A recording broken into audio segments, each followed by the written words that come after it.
let's talk about the stats for October 2025.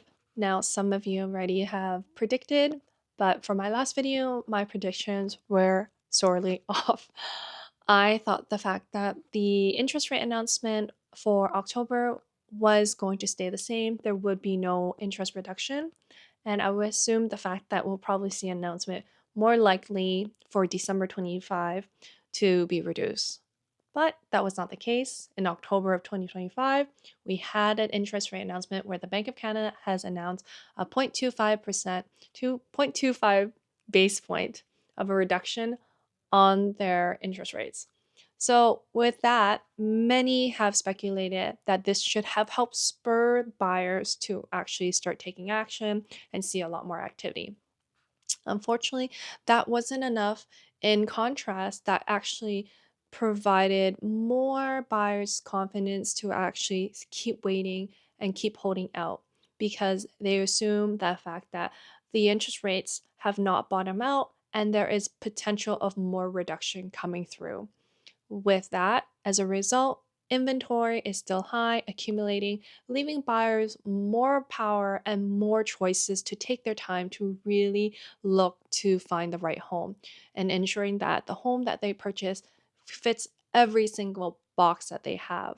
Now, a lot of the times, a lot of buyers are always worried about the fear of missing out, which was very, very prominent situation back in 2017, 18, even in the COVID era of 2020 to 2021 to 2022.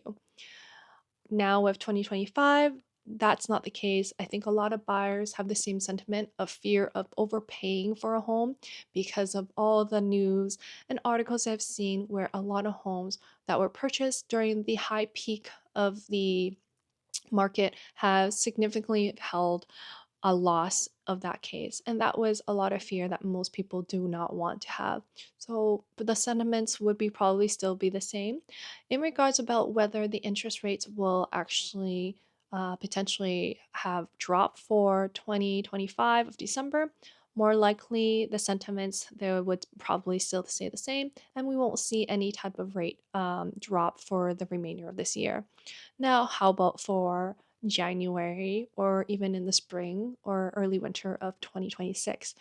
That has left to be said. We will have another rate announcement for January 2026, and we'll see how that comes. Now, in regards about how we should fare as the sellers, I do think it's always best to, if you want, we would have to wait and hold to see what happens. I do understand the sentiments, the fact that a lot of sellers are very firm on the pricing they're looking for. So we'll have most likely two types of categorical sellers. One that are obviously interested in wanting to sell, but aren't in the position that they have to sell immediately because they don't want to take a loss. Now, there is another side of sellers that are in need of wanting to move on with their next stage in life, or they have certain financial obligations that they would like to have to sell their home, which potentially would have to sell at a loss. Now, every seller and buyer has their own goals, and unfortunately, we are still at a pathway where buyers and sellers' expectations have yet to be aligned. So, with that, that is the reason why inventory is still piled up. So let's see what happens in November. I do think there might be sort of a lull for November, same thing for December because we are heading into the holidays. So let's continue on, see what happens. We've went through quite a bit of a year for 2025 with a lot of economic change, political changes that obviously impacted everyone across the board. And we'll see if 2026 will fare better. All right, take care, and I'll see you in the next video. Bye.